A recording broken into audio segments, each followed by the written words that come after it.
Mrs. Barclay, your tea? Do such a thing. Your tea, madam. David! Your tea, madam. You betrayed him. Mrs. Finney, what's the debate? What's happened? What is it, child? Madam and the Colonel. Something awful's going on. I can't open the door. Here, let me try. Stop here, both of you. Mrs. Barclay? Mrs. Barclay, open the door!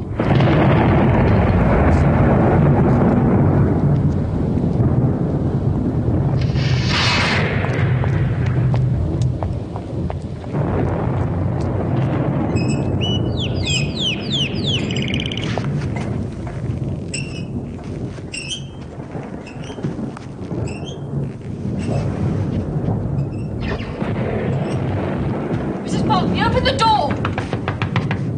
The door's locked on the inside as well, and there's no key. I'm going out for a doctor and the police.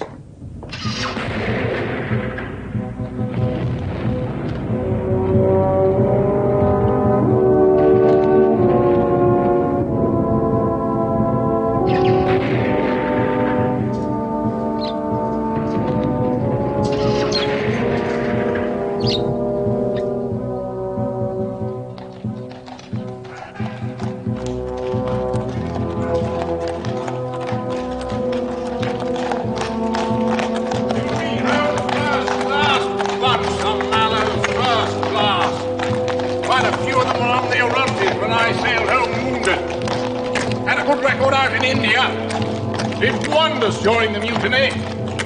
Sure you won't regret taking the case. Up, sentry.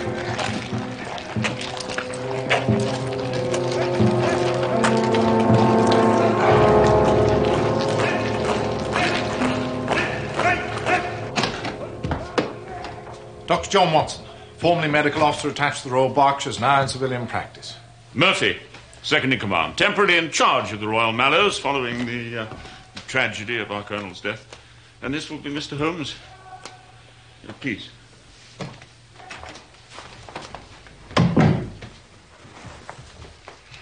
It's good of you to come so swiftly. Not at all. I've explained to Holmes how concerned you must be about the possibility of a scandal. Thank you. The honor of the regiment is in my care. And yet, the newspapers' reports suggest that a scandal is inevitable. Well, surely not.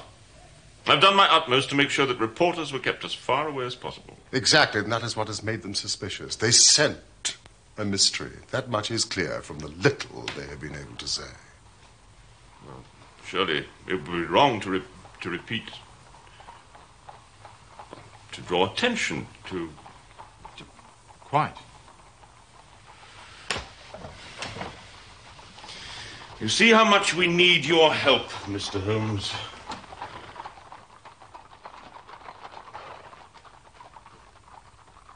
What do you say, Holmes? What can I say?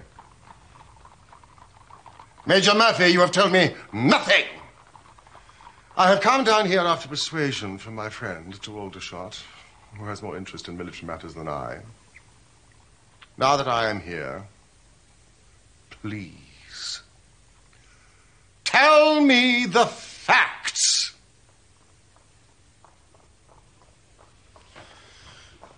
The commanding officer of this regiment, Colonel James Barclay, was found dead in his villa at about 10 o'clock the night before last. The body was found by Private Bates, his batman, lying in the morning room. There was a ragged cut 2 inches long in the back of his head, which had evidently been caused by a violent blow from a blunt instrument. And upon the floor by the body was a singular hand-carved wooden club. Also, stretched out on the sofa, lying in a dead faint, was Mrs. Barclay. Please continue, Major Murphy. The servants had been alerted to the tragedy by the sounds of a quarrel between the Colonel and Mrs. Barclay. They tried to enter the morning room, but found it locked. Bates had to go round by the garden and get in through the French windows. And I suspect Mrs. Barclay. Yes. But she is quite incapable of such a dreadful act. I have been the late Colonel's second-in-command for a number of years. I've come to know Nancy Barclay well. Of course.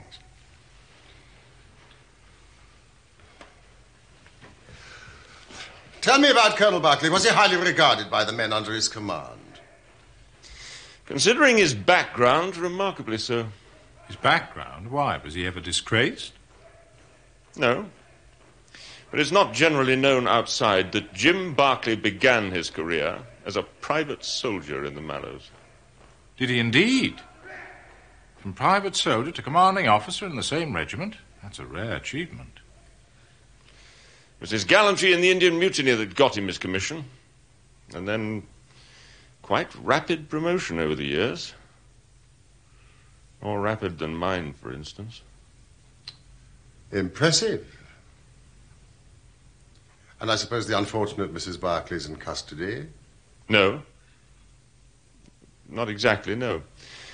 She's in hospital being looked after, with a police constable standing by. Nancy Barclay is a handsome woman now. But you should have seen her as a young girl in India 30 years ago.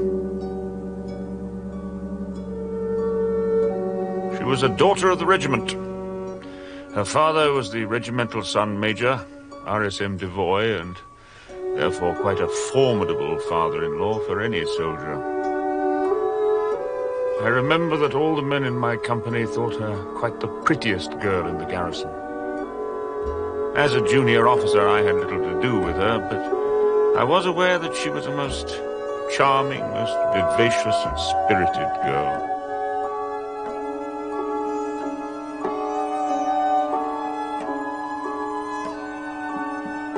It was quite understandable that Barclay was not the only man in the regiment who sought her hand. But in the end, he was the one she chose.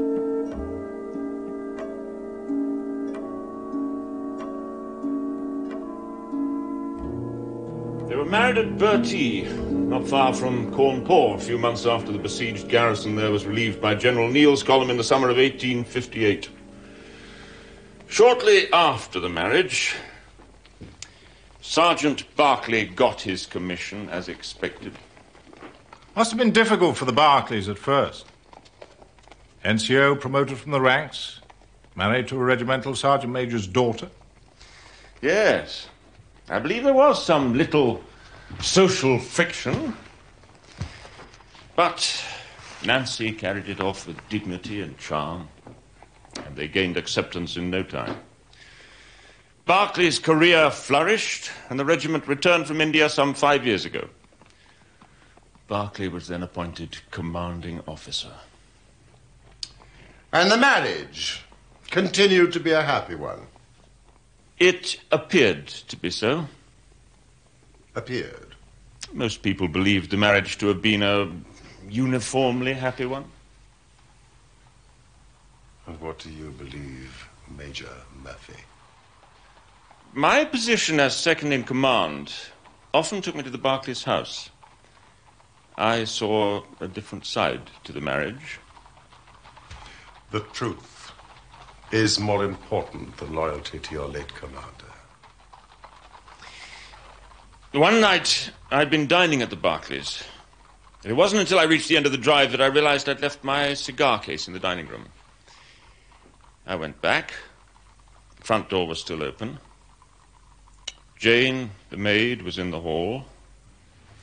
I'm glad you're still here. I've left my cigar case on the table. I think the Colonel and Mrs. Barclay have gone to bed, sir. Oh, for goodness sake, James! Confess that! Who is it? Who? Let go of me!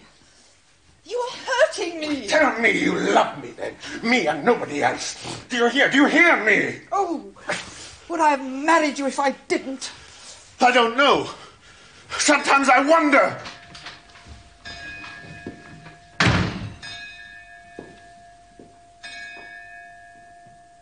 And this expression of jealousy occurred within seconds of you, Major Murphy, leaving the Barclays hut. Tell me about the Colonel.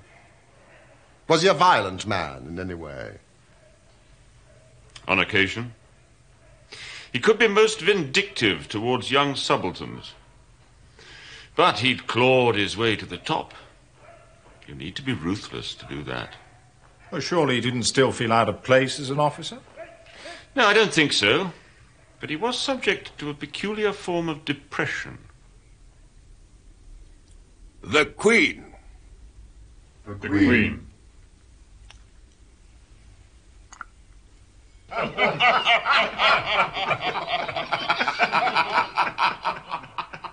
Sometimes, when we were discussing old campaigns, Crimea, Mutiny, Afghan War, the smile would often be struck from his mouth as if by some invisible hand.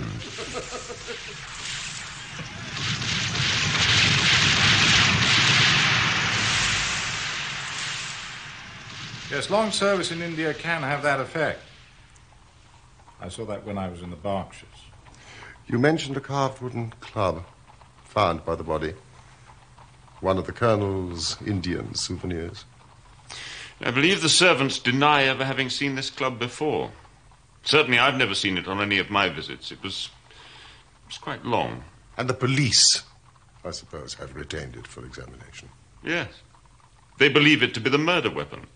Do they indeed? You know, I think we should begin by visiting the Barclays' house. Unless, of course, it is possible to interview Mrs. Barclay.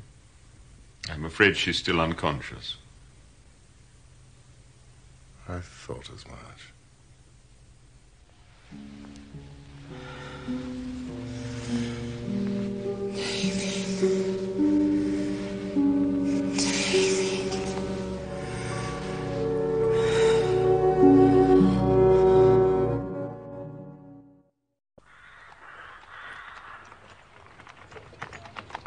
What a beautiful morning.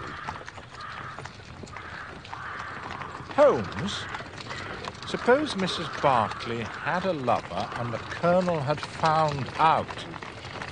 Major Murphy seems to have been rather close to her. You know, mild adultery has always been commonplace among officers and their wives serving in hot climates. Thank you, Watson, for educating me in military morality. If there had been anything between Major Murphy and Mrs. Barclay, would he have related the incident of his forgotten cigar case?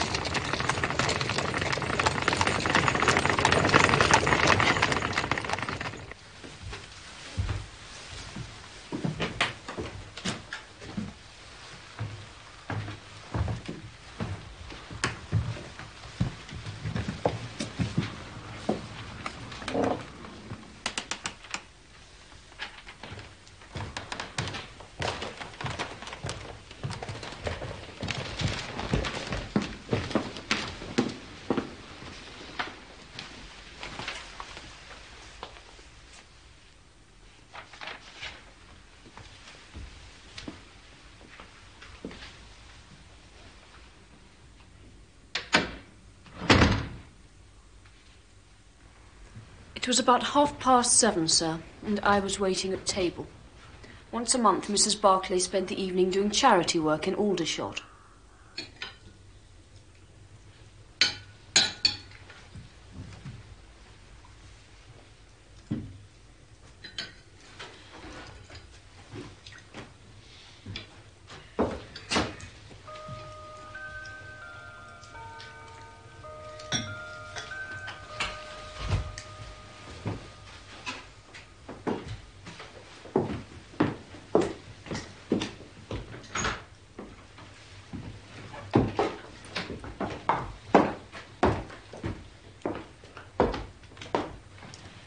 Where are you off to in such a hurry?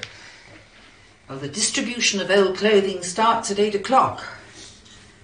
And I promised Anne Morrison I'll be at the Mission Hall on time. Well, if you want to catch some filthy disease from a lot of flea-ridden Downer-nights, I suppose that's your affair.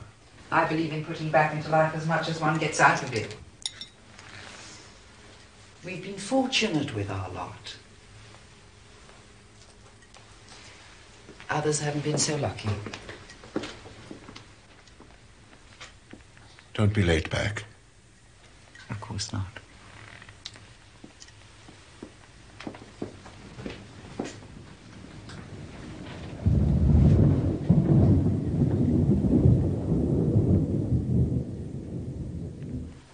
Mrs. Barclay must have returned about 9:15, sir. I was in the kitchen helping the cook with the dishes. There was thunder in the distance, and I was just saying to Mrs. Fenning that there was a storm brewing when the morning room bell rang. I came up here to find that Mrs. Barclay had returned. She was walking up and down this room, sir, very pale, upset.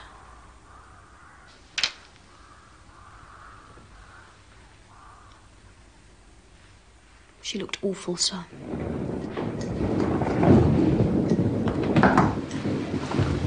You rang, madam? Yes, Jane. Bring me some tea, will you? Of course, madam.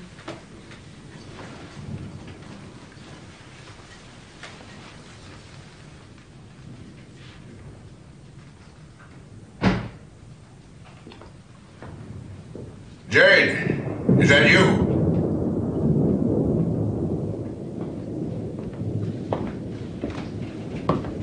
Yes, sir? Did I hear Mrs. Barclay come in? Yes, sir, she's in the morning room. The morning room? Yes, sir, I'm just about to take her a pot of tea. Tea? What does she want tea for at this hour?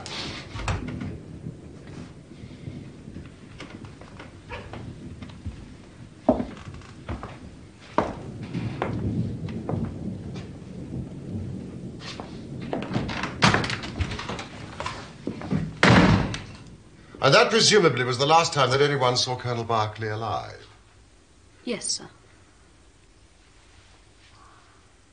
Can you think of any reason why your mistress came into this morning room at that time of night when the fire was unlit? No, sir. Did she often make a point of purposely avoiding the Colonel? Had you ever heard them arguing before? Not to my knowledge, sir. When you returned from the kitchen with Mrs. Barclay's tea, you found the door locked and you heard voices raised. Now, what exactly did you hear? They were arguing, sir. Mrs. Barclay called the Colonel a coward. She said, "You have ruined my life all these years." Mrs. Barclay shouted the name David. She said it twice. David? Could you swear to that? It was perfectly clear, sir. But the Colonel's name was James. Have you ever heard Mrs. Barclay refer to anyone called David? No, sir. I don't think she or the Colonel knew anyone by the name of David. And Major Murphy's Christian name is Patrick. Had they had any visitors recently by the name of David? I don't think so, sir. The club that was found by Colonel Barclay's body, had you seen it before? No, sir. The Colonel had several trophies from India, but nothing like that club. Are you sure of that, Miss Stuart? Yes, sir. I don't know where it came from. Thank you, that is all. Oh, no, there is just one last thing. Major Murphy once left his cigar case here. Did you manage to find it? Yes, sir.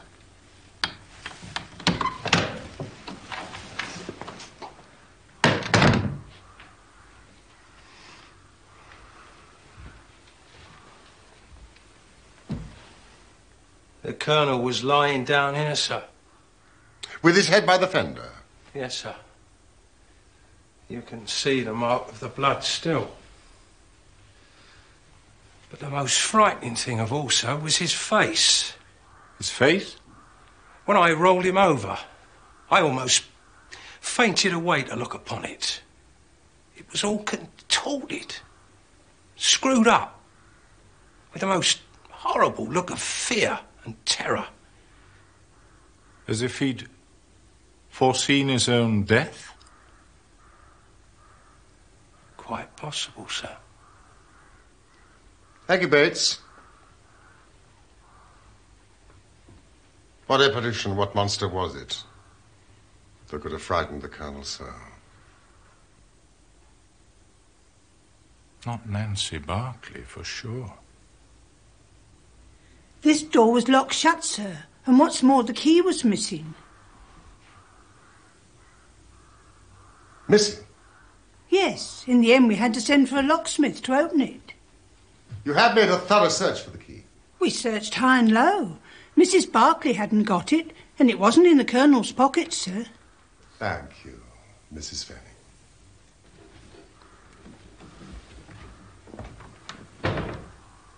Watson, if the key was not in the door, and neither Mrs. Barclay nor the Colonel had it, then there must have been a third person. Exactly. Who either entered or left through those windows.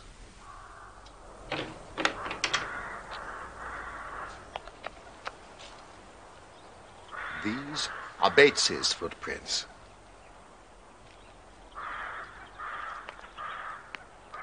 And these are the footprints of someone else.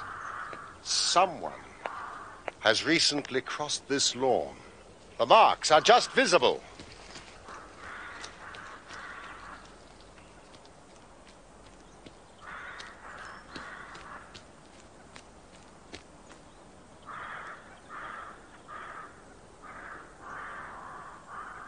He entered and left through those windows, Watson. We're on the right scent.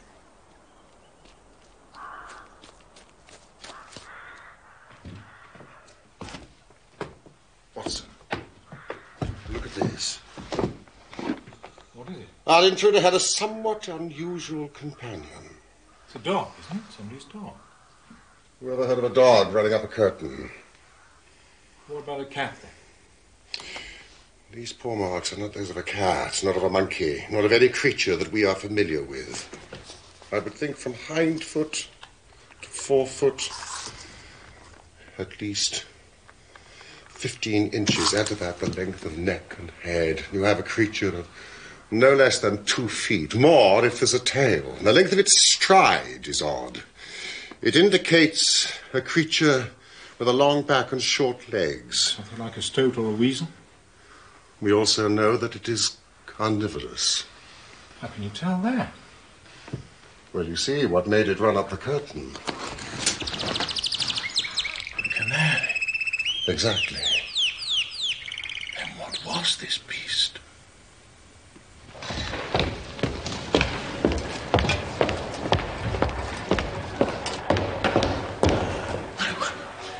I can't. I cannot betray a friend. Please don't ask me to.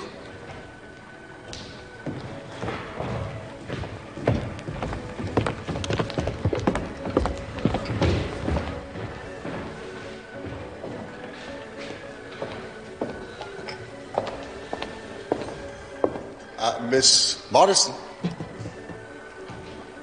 When Mrs. Barclay left her house to come here 2 nights ago, she was happy and contented. When she returned 2 hours later, she was a changed woman. Now the police suspect her of murder. You owe it to your friend to clear her name. You must tell me what happened last night that so changed her. Very well. I shall break my promise of silence if what I can say can really help her. So there was something. It was most bizarre. I should explain that we come across all sorts and conditions of men here. Yet the other night I saw the most extraordinary creature I have ever seen. Not only had he a crooked back, but he was lame and walked with his knees bent. His face was darkly tanned, crinkled and puckered like a withered apple. I thought to myself that truly there are some of us on this earth who are burdened with more than their fair share of misfortune. This vision was made more unusual by the oriental garb the man was wearing.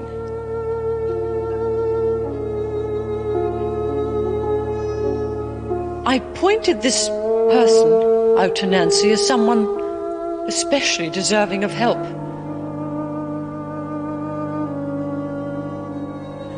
Nancy had indeed been in good spirits that evening, and I saw her go towards the man and ask him if he needed assistance. It was now that a change came over Nancy. She had begun a conversation with the man when suddenly all the colour drained from her face. She looked as though she had seen a ghost. The man, too, seemed to be strangely affected by the sight of her, and I saw him gesticulating wildly. Nancy and the man went to a quiet corner of the hall, and they talked together for a few moments or so before I heard an angry shout from the man and saw him storm out, waving his fists in the air.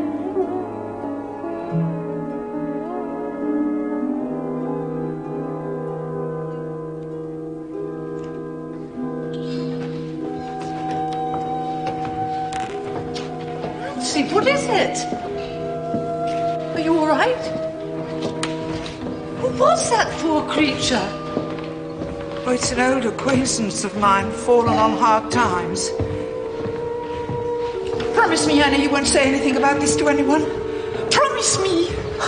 Of course I promise. If you so wish. Thank you. And the identity of this man? I thought you might ask me that. Well, after this terrible happening, Nancy left. I naturally made a few inquiries among some of the regulars. Such an unusual-looking creature has, of course, attracted attention. It appears he is an old soldier recently back from India. And no one knows anything else about his background, except that he makes a living by entertaining the troops. Conjuring tricks. That kind of thing. And did you tell the police about him? Of course not. A promise is a promise. Yes, of course. Thank you, Miss Barson.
That is our intruder's four-footed companion.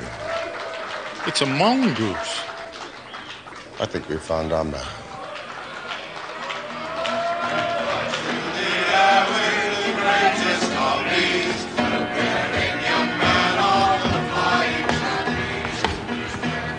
Mr. Henry Wood, I believe, native India. May I have a word? What about? The little matter of Colonel James Barclay's death.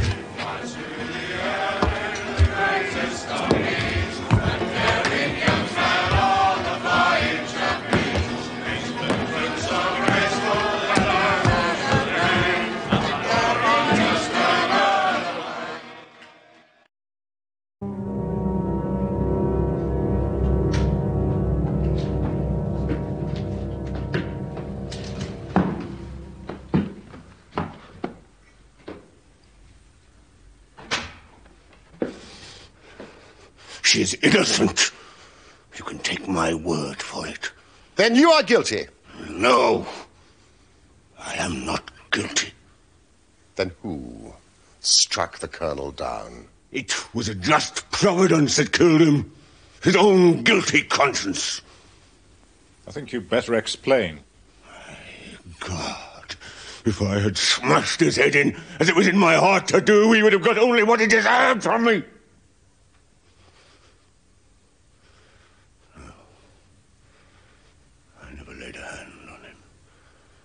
Spared the trouble. I'll tell you my story. There is no cause for me to be ashamed of it.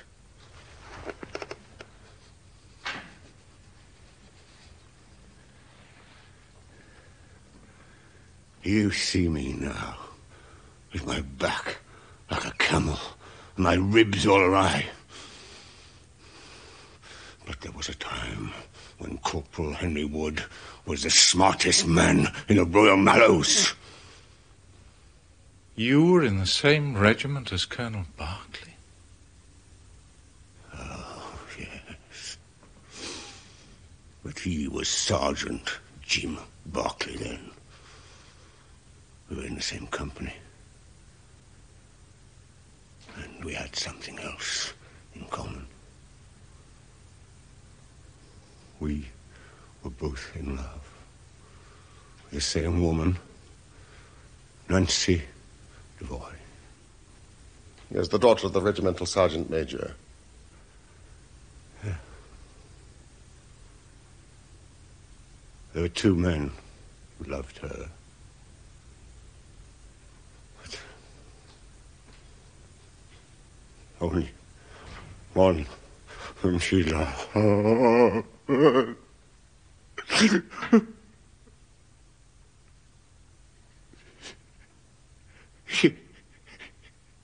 You'll laugh when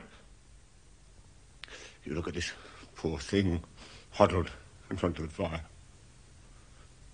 and hear me say that it was for my good looks that Nancy loved me.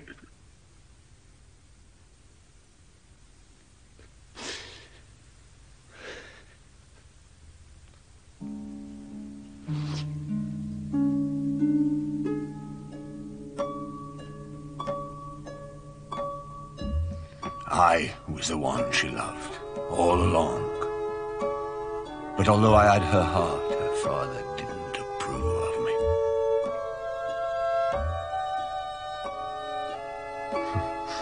I was a harum, scarum, reckless sort of lad. But I was always honest and plain dealing as well. No, Nancy's father wanted her to marry Barclay. He was careful to keep out of trouble. Always did the right thing. Not like me, who took Nancy to places her father didn't like. Besides, Barclay had had an education. He was already marked for the sword belt. RSM Devoy naturally thought Barclay the better match for his daughter.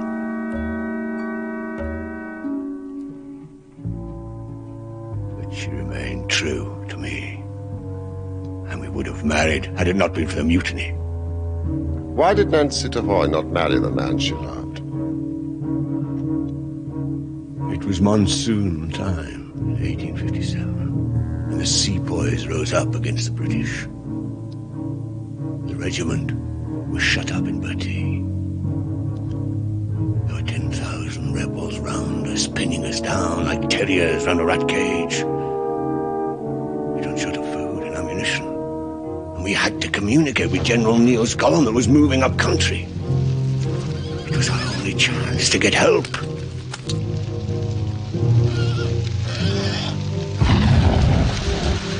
Our company commander had asked for a volunteer, a fit, strong soldier to slip out of the garrison at dead of night and make contact with the relief column out on the plain beyond. Like a fool, I volunteered. It was a dangerous mission, all right. There were 1,000 lives in peril.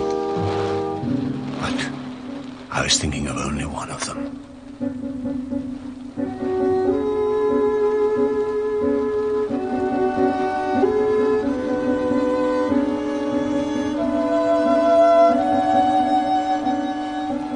Nancy Devoy, the woman I loved, and the finest girl that ever had the breath of life between her lips. Saying goodbye to her was the hardest thing.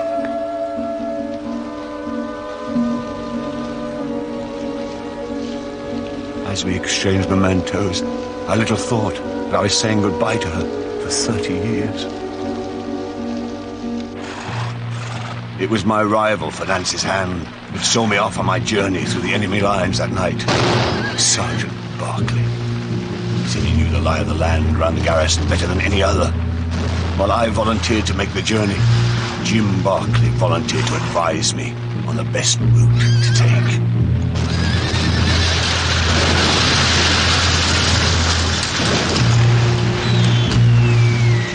So, just after 10, while my comrades gave me covering fire, I set off.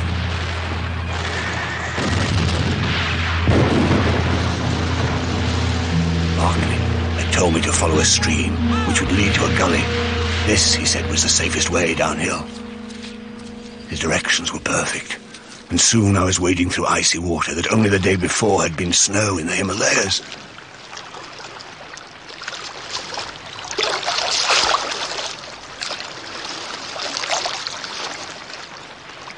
I could see the lights and fires in the rebels' camp, but I kept well down, out of sight of their sentry posts. I came to the gully and thought I was safe.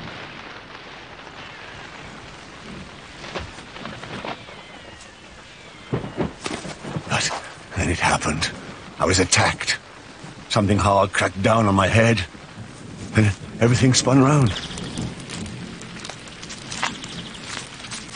When I came to, I was trussed up like a chicken and hanging from a tree. My arms felt as though they were being wrenched out of their sockets. I didn't mind the pain, but I was sick at heart for having failed in my mission. What would be the fate of those I had been trying to save?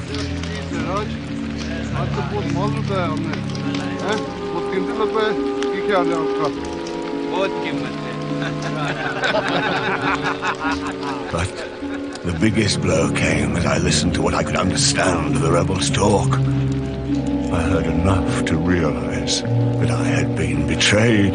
The very man who had shown me the way to take had betrayed me to the enemy. Barkley had got rid of me to make sure he could have my girl.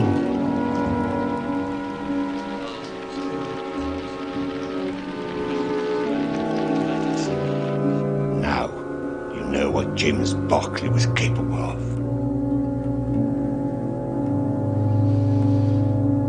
Well, it turned out that General Neil's column was already on its way to relieve Bertie. The rebels were retreating. They dragged me away with them. I was tortured. Tried to escape. Was tortured again. It was to be many a long year before I saw another white vein.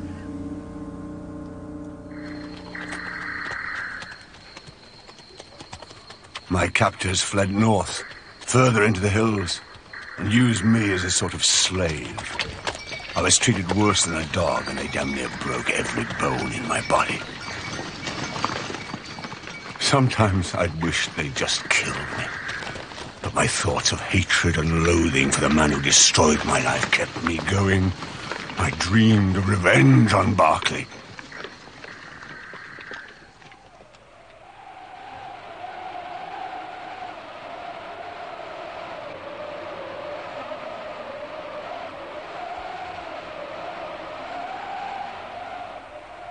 One day, some Afghan tribesmen murdered the rebels who held me prisoner.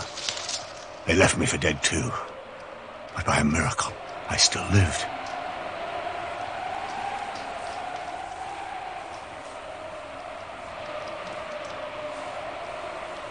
So, I had my revenge on my torturers. But Berkeley was beyond my grasp. And what of Nancy? I had no means of knowing whether she was alive or dead.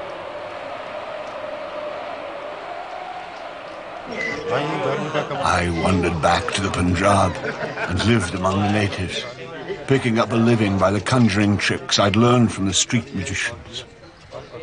What use was it for me, a wretched cripple, to get passage back by ship to England and make myself known to my comrades in the regiment?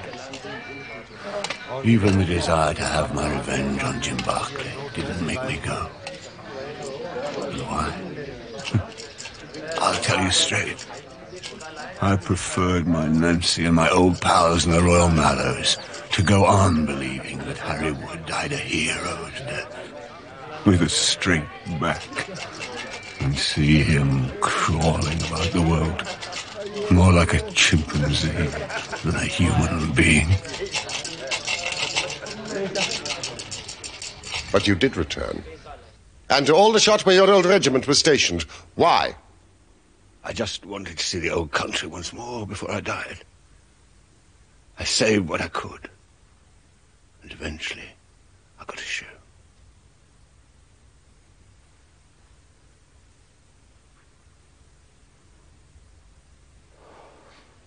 I didn't know the regiment was stationed here in Aldershot.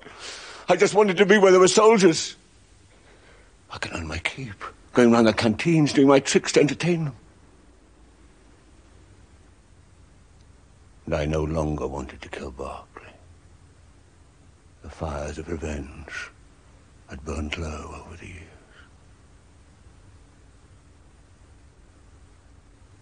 Until I saw her.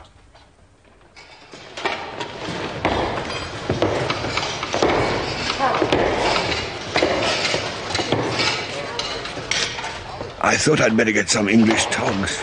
I look comical enough without wearing these foreign clothes the whole time. At first, I was more interested in finding a thick overcoat than looking at the charity ladies who were doling them out.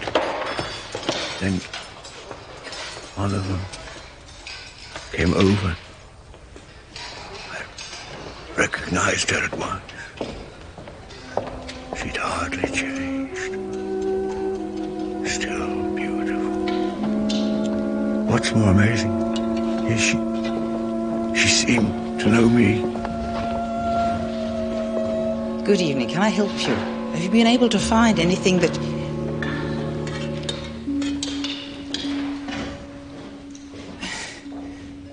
I'm sorry, I thought I... Nancy, it is me.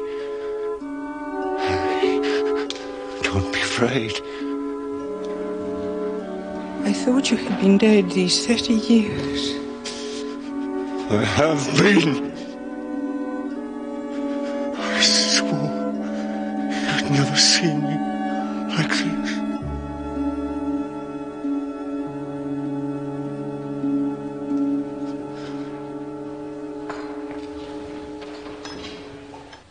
We spoke for a moment or two together. I told her some of my story. I should have spared telling her that her husband was a traitor, but it all came pouring out of me, 30 years of hate.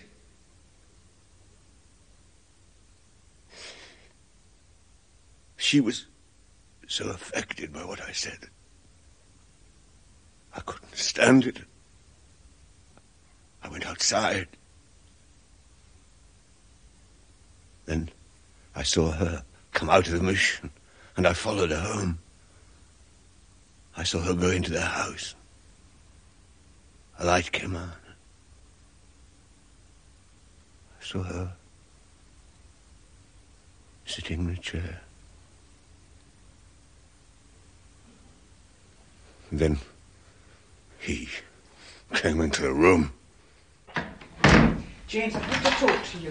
What are you looking back for? Don't be back late. No. I said, don't be back late. No, I have to talk to you. You've been with someone. No, You have been with someone. I Tell me, don't, ask you me don't before know who is all it? this Who time. is it? You don't know. I saw him. Your own comrade, you. You've ruined my life. All these years. All these years. Oh, how could you do such a thing? It was evil. No, I hate you. I hate you. I hate you. No, damn. To see him lay a hand on her made me mad with anger. My feelings overcame me. No. David! David, you betrayed him. It's not true. Mrs. Finney's alive. I tell you, I've seen him. He's alive. No. You're mad.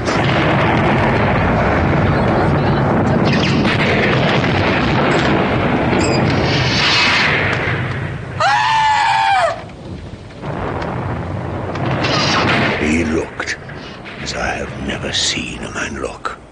I read death on his face as plain as anything. The bare sight of me was like a bullet through his guilty heart.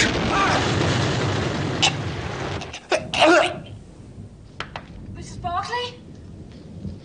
Mrs. Bartley, open the door! He smashed onto the fender, but he was dead before he fell.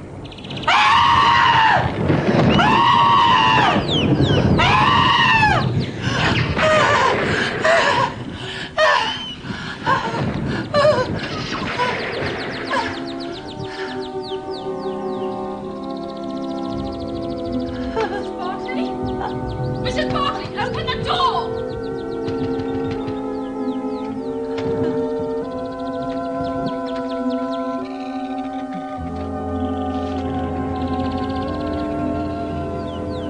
I took the key of the door from Nancy's hand, intending to open it and get help. And I thought it better to get away, for things might look black against me. In my haste, I thrust the key into my pocket, whilst I was chasing Teddy, who escaped from his box and run up the curtain. Teddy.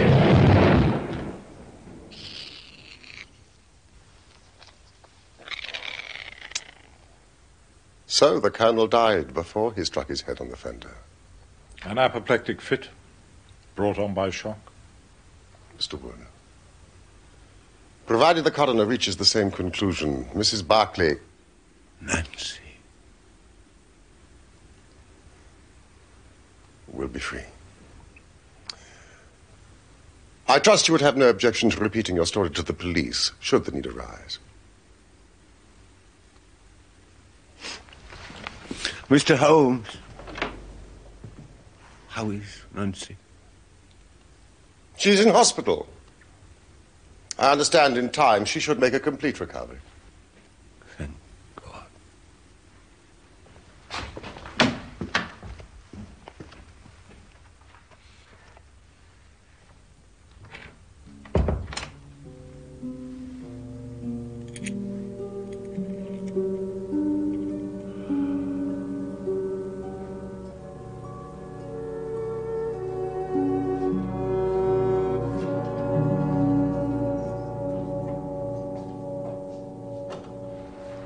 Oh, Annie, how lovely to see you. You're better.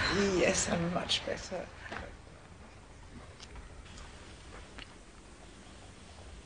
Holmes, there's just one thing I don't understand. If the Colonel's name was James, and Wood was called either Henry or Harry, then who the deuce was David?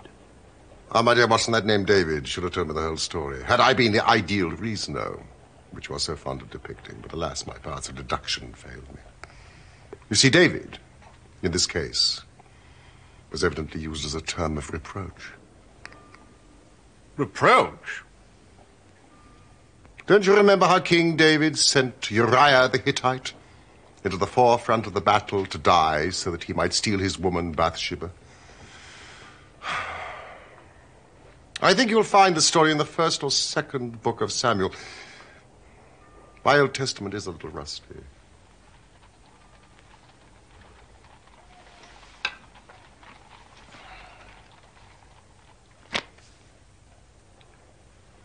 You're quite right, Holmes. Second book of Samuel. Chapter 11, verses 14 to 17.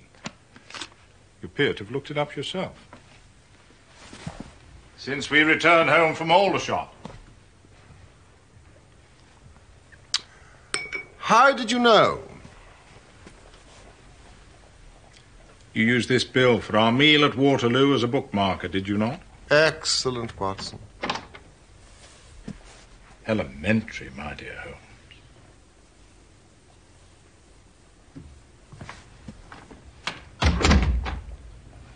Good night, old fellow.